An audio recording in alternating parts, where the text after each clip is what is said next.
Nafarroako ipar-mendebaldean, Aralar eta Urbasa handia mendilerroen artean, Sakana dago. Eta orain, bizikleta bide berri batek zeharkatzen du alderik alde.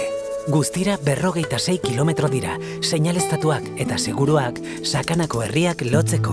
Modu atsegina da bisitariek pedalka Sakana ezagutu dezaten. Bertako paisaiak, basoak, ondarea eta herrietako bizimodua.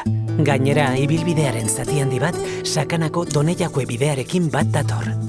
Baina bizikleta bidea hau batez ere egunerokoan erabiltzeko bidea da.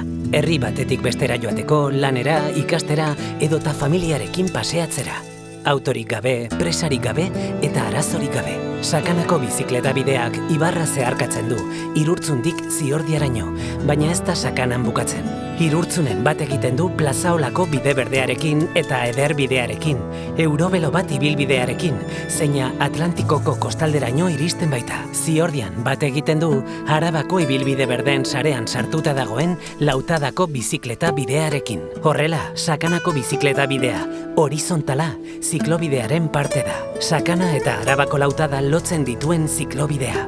Nafarroa eta Araba, herriak eta paisaiak, barnealdea eta itsasoa lotzen dituen horizonte komuna. Sakanako bizikleta bidea. Ekin pedalei eta gainerakoa Sakanak eginen du.